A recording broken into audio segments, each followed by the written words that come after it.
Chicos, muy buenas tardes, ¿cómo están? Les habla nuevamente su profe Wendy Camacho, la profe de artes.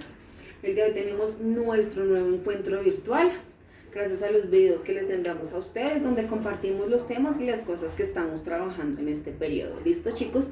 Entonces, nuestro encuentro del día de hoy tiene dos momentos importantes. El primero es el repaso de los temas que hemos venido trabajando y el segundo es tocar ciertos elementos importantes de lo que vamos a seguir trabajando, ¿cierto?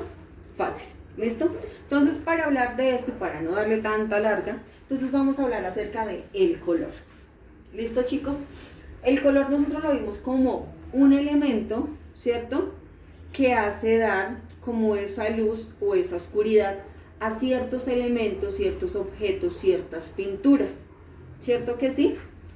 Entonces, cuando nosotros hablamos del color, encontramos diferencias tanto en su composición como en su percepción visual, es decir, la forma en que yo lo veo, en que yo lo interpreto y yo lo analizo, ¿cierto?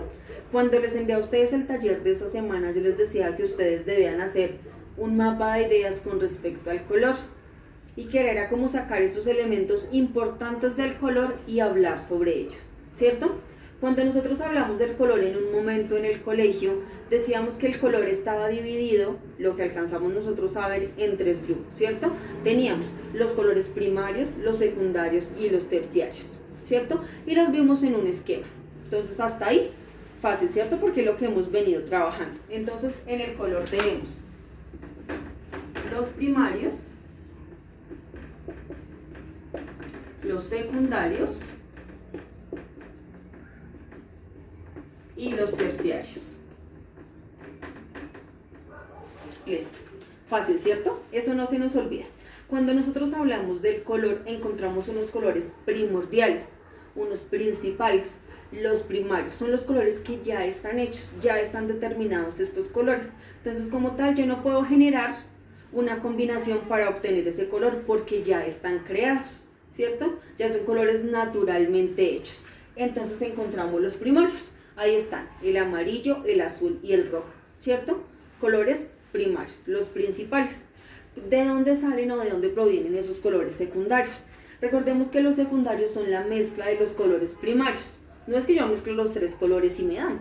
No, empiezo a alternar, la combinación de los colores en grupitos de A2, es decir, en binas, y voy a obtener otro color. Entonces decíamos, al combinar amarillo y azul, obtengo el verde. Al combinar el rojo y el amarillo, obtengo el naranja. Y al combinar el azul con el rojo, obtengo el morado. Y son mis tres colores secundarios, verde, naranja y morado. Fácil, ¿cierto? Entonces ya abarqué el segundo grupo. Ya pasamos por los primarios, vamos por los secundarios, que es la combinación, ¿cierto? Entonces ya después de que pasamos de esos colores secundarios, vamos a los terciarios. Entonces yo les decía, la forma más fácil de asociarlo es con la matemática. Cuando usted tiene un 1, que es el color primario, ¿cierto?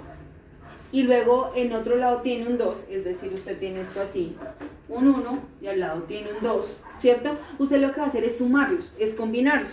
Entonces yo sumo, ¿y cuánto me da? 1 más 2 me da 3. Es decir, que utilizo la matemática, en este caso en su estructura, para combinar, para sumar un color con otro y obtener un resultado totalmente diferente, ¿cierto? Cuando yo sumo 1, es decir, un primario, más 2, es decir, un secundario, obtengo un 3, que es un color terciario. Es decir, el terciario es la combinación de los colores primarios con los secundarios. Igual, en combinaciones de binas, es decir, de a dos colores combino y obtengo el color que yo requiero, ¿cierto? Y entonces también lo ubicamos en el círculo cromático y veíamos el cambio del color, la transición que hacía desde los colores más claros hasta los colores más oscuros. Y a eso los llamamos los colores cálidos y los colores fríos. ¿Listo? Hasta ahí súper bien, ¿cierto? Entonces ya después de esto, que dejamos claro esta parte del color, los grupos que tienen, hablamos de dos colores que también son muy importantes y son los colores neutros, ¿cierto? No sé si los recuerdan.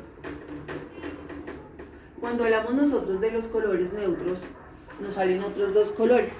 Y estos colores, al igual que los colores primarios, son colores que no se obtienen al combinar ningún otro color, ¿cierto? Yo puedo asemejar el color a ese, mas no lo voy a obtener en un 100%. ¿cierto? ¿Y cómo se llaman estos dos colores? Los tenemos muy fácil, tenemos el color blanco y el color negro. ¿Listo? Fácil, ¿cierto? Mis colores neutros tampoco se obtienen de otra combinación. Puedo acercarme al color, mas no lo puedo obtener. ¿Listo? Entonces decíamos que para esta utilización de estos dos colores nosotros hicimos otro esquema, ¿cierto? ¿Y ese esquema de qué constaba? De un cambio del color, de una transición del color desde un tono oscuro a un tono claro. Es decir, de un tono oscuro como el negro a un tono claro como el blanco, o viceversa, de blanco a negro, ¿cierto? Nosotros lo manejamos en el colegio y supimos que había una escala del color, pero no sabíamos qué nombre recibía. ¿Por qué? Porque ya lo íbamos a trabajar en este momento, ¿cierto? Entonces decíamos que cuando yo tengo ese color blanco, voy a pasarlo acá, que me cabe mejor, yo obtengo un nombre cuando hago ese cambio del color, y cuando utilizo el negro, obtengo otro nombre, ¿cierto? Cuando yo quiero que un color brille, exalte, ¿cierto? Se vea como más llamativo, como que se represente más, empiezo a utilizar algo que le dé luz, ¿cierto? Y de ahí nace el nombre que se utiliza para el color blanco, para que ese color resalte en algo, y eso se llama la luminosidad.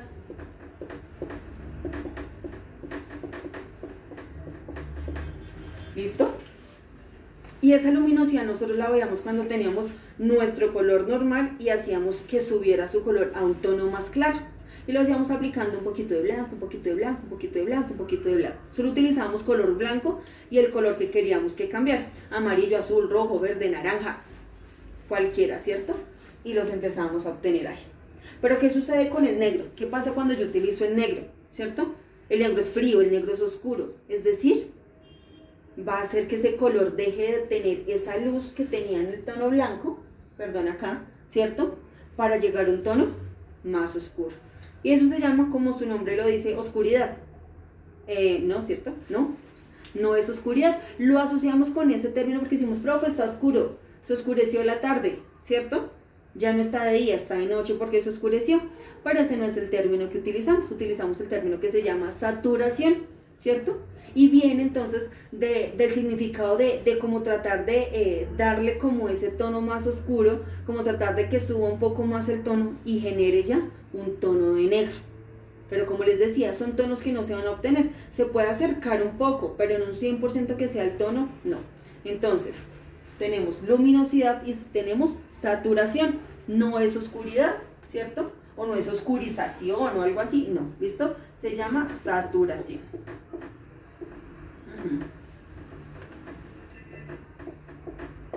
¿Listo? Tenemos la saturación del color. Entonces cuando yo veo esa transición, ese cambio del color de un tono muy claro a un tono muy oscuro o viceversa. Y nosotros eso lo vimos en nuestras clases, ¿cierto? Cómo iba cambiando el color, cómo iba teniendo como esa transición, esa escala del color. Y en algunos casos yo les decía, lo asociamos de pronto cuando trabajamos en el computador y queremos escoger un tono para la letra, ¿cierto? Y veíamos que nos aparece una figurita como esta. Espérenme, borro mejor. Una figurita que yo les decía, ahí usted encuentra todos los colores. Encuentra tanto la escala del color del tono más claro al más oscuro, como el cambio del color de los cálidos a los fríos, ¿cierto? Y entonces es esta figurita de acá. Usted encuentra algo así, ¿cierto? Parece como un panal de abeja. Yo les decía, esto tiene aquí otros cuadritos, ¿cierto? Y en esos cuadritos va habiendo un cambio del color. Entonces, están los tonos claros, los tonos oscuros, y además de eso está cambiando el color de los cálidos a los fríos. O sea, súper, ¿cierto? Todo eso es lo que hace. ¿Cómo puede el color cambiar de un momento a otro y simplemente aplicando una pizquita de otro color? ¿Cierto? Una gotica de otro color va a hacer que el color que yo tenía me cambie por completo, ¿cierto? Entonces ahí tenemos nuestro siguiente repaso. Entonces todo con respecto al color, pero bueno, profe, decíamos que veníamos haciendo como un recuento de lo que hemos visto en los otros periodos y lo vamos a trabajar en el tercero, ¿cierto? Yo les expliqué eso. Entonces yo les decía, vimos una parte del color en el primer periodo y en el segundo periodo trabajamos algo de movimiento, ¿cierto? Y en el movimiento decíamos que una obra de arte, una pintura puede estar quieta, nadie la está moviendo, pero solo con la utilización del color yo puedo ver ese cambio, ¿cierto? Como si verdad se estuviera moviendo, y todo depende de mi percepción visual, es decir, lo que yo vea con mis ojitos. ¿Listo? Entonces, para hablar de eso, yo les dije a ustedes que íbamos a trabajar dos artistas. Entonces, hoy se los tengo acá. Uno es el señor Víctor Vasarely. No lo tengo en persona, ¿cierto? Pero lo tengo en una obra. ¿Listo? Porque no podemos, pues, ver nada más. Y entonces nuestro título lo vamos a cambiar y ya no vamos a tener simplemente el color, sino ahora vamos a tener el color y el movimiento.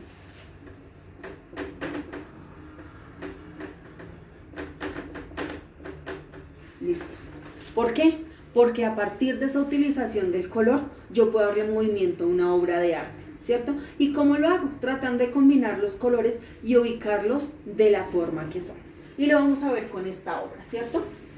Entonces, aquí tenemos en esta obra una serie de cuadros, es decir, la utilización de figuras geométricas, ¿listo? Y además de eso, entonces, en estos cuadros, voy a correrlo un poquito. Entonces, además de estos cuadros, acá yo puedo ver que hay un cambio del color. Tiene un color vivo, como es el verde aguamarina, ¿cierto? Y este se va intercalando en otros colores. Hasta ahí identificamos un tono súper fácil. Y decimos que hay otros colores. ¿Cuáles son esos otros colores? Tenemos acá una escala del color de café. Profe, pero nosotros no hemos visto el café. Resulta que el café es un color terciario, ¿sí? Pero no está ubicado en nuestro círculo cromático porque sale de otro color, es decir, de la combinación de un color primario más un color secundario, pero que como no están cercanos, no están ubicados por eso en el círculo cromático, porque tengo el color rojo en este sentido y el color verde en este sentido. Los tengo distantes, pero distantes es en la estructura, pero los tengo muy cercanos por yo como lo tengo enfrente mío. Entonces yo puedo empezar a jugar con los colores. El que tengo enfrente lo combino y empiezo a generar nuevos colores. Eso lo veremos más adelante. ¿Listo? Entonces, les decía, tenemos el color café. Entonces, de este lado, si se dan cuenta, que en mi caso sería el lado derecho, tiene una estructura de 4 cuadros. ¿Sí? Voy a acercarle un poco. Estos 4 cuadros que ustedes ven acá, ¿cierto? Entonces van desde un tono oscuro, que es el que tenemos acá, es decir, hay saturación del color. Y va empezando a hacer un cambio, una transición del color hasta el más claro, es decir, pasa de saturación a luminosidad, ¿cierto? Entonces va un color café oscuro, aclara un poco, aclara mucho más para hacer un café claro, aclara mucho más para hacer como un amarillo quemado y llega casi hasta un naranja, ¿cierto?